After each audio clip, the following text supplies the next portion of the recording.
One of the most valuable skills you could ever train if you wanted to improve your golf would be your ability to control the low point of your swing, the point where the club comes down and strikes the ground. That skill is such a key one if you want to improve the quality and the consistency of your ball striking. And my favorite drill to achieve that would be the line drill. Today you find me outside in sunny Spain teaching golf school clinics, and I'm filming this video to show you the benefit of practicing this skill, and the fact that we're on the grass today is a huge plus. But I'm going to also share with you a way that you can do this exercise if you're not fortunate enough to be able to practice from the grass. But having the grass today is going to make the point much more easy for me to communicate with you. You're going to be able to see what I'm striving to help you improve, the location of the contact point of the club on the ground. If I have access to grass, I would just go ahead and spray a line on the ground, a straight line here that would give me something to focus on when I swing, and a target, if you like, for my club to work towards. And if I put this to one side and place the ball on the line, the drill here would be to start with the club on the line and swing back and swing through, trying to get my club to contact the ground on or just after the line. That would be a skill universally demonstrated by great players. Conversely, the poorest players would attempt this drill.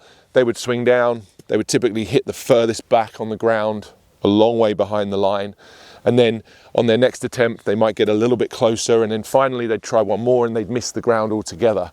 So the skill of low point control is really closely correlated to your skill as a golfer. So if you wanted to get better at golf, you should focus on getting better at this skill. So what do you need to know in order to improve this skill? Well, first of all, just knowing that you're supposed to do this can be a good starting point for many people. The understanding that the club is supposed to bottom out after the line or after the ball is something that some golfers don't even understand. So just having the knowledge that you're supposed to do that could help a lot of you. Secondly, just looking at a line on the ground and trying to hit the ground after the line, trying to hit the ground target side of the line, in itself can also improve your motion and improve your delivery of the club. Once again, now that you know you're supposed to do it, the intent that you have to hit the ground further forward can train your body almost instantly to move in a more efficient way. But for many of you, that won't be enough. You'll need a little bit more detail. So this is what you need to do. The first thing you would want to focus on would be the location of your weight as you hit the ball. Meaning, if I wanted to hit the ground furthest forwards after the line, I'd make sure I was moving my weight towards the target. Probably about 90% of my body weight is going to be on my lead leg by the time I hit the ball. And that would be consistent, again, among the best players. Conversely, if I wanted to hit the ground the furthest back, I'd move or have my weight the furthest back at the time I hit the ball. So the location of your weight and where you position it between your feet matters and influences where this club hits the ground. So that's the first piece. If you want to improve your low point control, make sure you're focusing on keeping your weight more forward throughout the swing. So now you have your weight more forward, hopefully your contact is already starting to improve. But for some of you that won't quite be enough, because I could have my weight forward, but I could still have this club come down and crash into the ground before the ball. And that's because there's another piece that doesn't always get talked about. It's the management of the radius of the swing, the lead arm and the shaft, and how the shaft either stays behind the lead arm into impact, which would shorten the radius and cause the low point to happen later. You'd see that in good ball strikers. Or you'd have the shaft overtaking the lead arm prematurely before the club reaches the ground. That would make the arc of the swing too wide too soon, and the club would crash into the ground before the ball. That's a wrist problem that we can measure and train using hack motion. So I've got the hack motion wrist sensor on my left wrist right now, and one of the things I'd say that you'd want to look for when you're training with hack motion would be that you take the amount of extension you have in this lead wrist at setup. I've got 9 degrees, 10, 11 degrees of extension, and when you hit the ball you should have less extension or more flexion. That wrist should be flatter.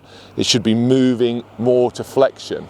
So that's a key piece that helps you to keep the shaft lean that you'd want and keep the low point of the swing after the ball. Conversely, if you look at your hack motion data and as you're coming down into the ball, you can see this extension number is already beginning to increase and get larger than it was when you started, that additional extension in the lead wrist is the flipping that's causing you to hit the ground before the ball. So training with the hack motion to have more shaft lean and improve your wrist conditions will directly influence where your club hits the ground and ultimately improve your overall contact.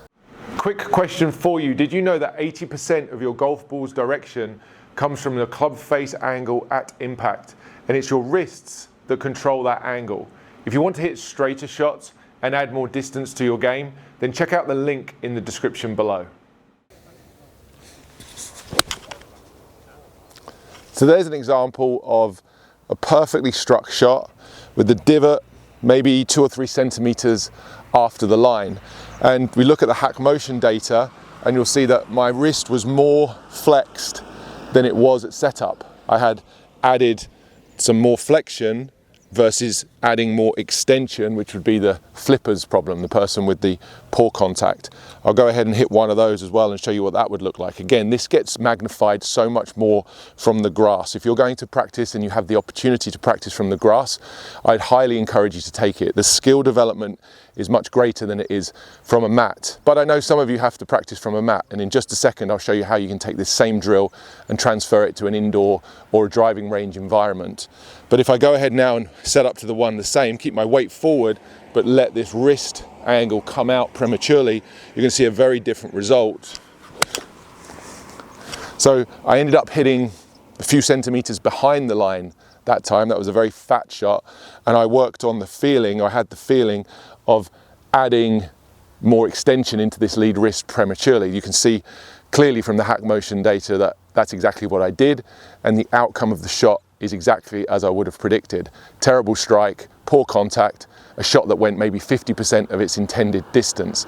So you start to see why working on this skill, it will directly improve your golf. You really must get better at low point control, and that's a combination of having your weight in the correct place and understanding how to move and train your wrists so that you control the low point of your swing with greater precision.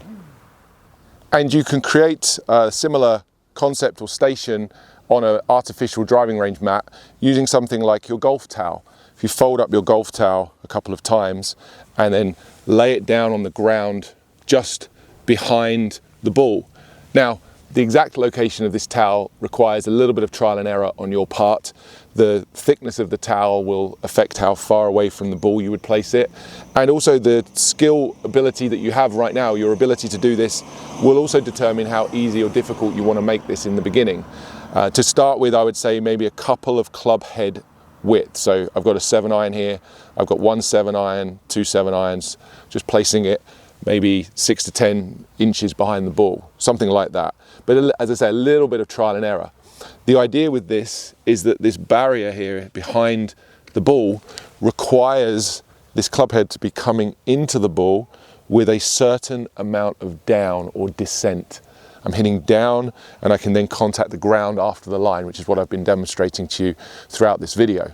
Conversely, if I was to get the wrists wrong, as we talked about, adding too much extension too soon and the arc of this club head getting too wide, it's very likely my club's going to crash into the towel and I'd get the feedback of hitting the towel.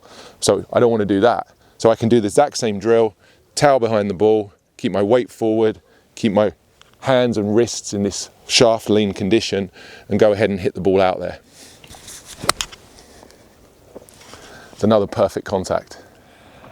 And inside the Hack Motion app, there's specific drills that you can do to train these wrist conditions, to improve the wrist motion in the downswing, and ultimately to have that desirable shaft lean that we're looking for at impact, to improve the quality and the consistency of your low point control. Your ball striking will improve and become more repeatable. This is the P5 drill. P5 is where the lead arm's parallel to the ground here in the downswing, and you just hit balls from that position. You go to P5, coming down. I'm really trying to exaggerate the wrist flex in this lead wrist, keep my hands forward, have more shaft lean. A little bit of an exaggeration than I would normally do in my swing, but that's important if you're trying to train this. Okay, there's a little bit of a thin one. I'm just trying to get that sensation of the handle and the shaft being more forward. One more time, go to the top, lead arm parallel, come down with the flex, P5, punch the ball out there. that one was very much within range. That's me really trying to feel like I keep that flex in the wrist. And when you do it slowly like this, it's important to exaggerate those feels, because as you swing faster and make more of a full swing, it's much easier for those wrist alignments to get thrown out. I hope you found the video valuable. This is truly a wonderful drill that you should be focusing on if you want to improve your ball striking and ultimately improve your golf. If you'd like to learn more about hack motion and learn more wrist training videos that talk specifically about improving how you move your wrists throughout the swing, then you can click on the link in the description of this video, which will take you to further hack motion training videos.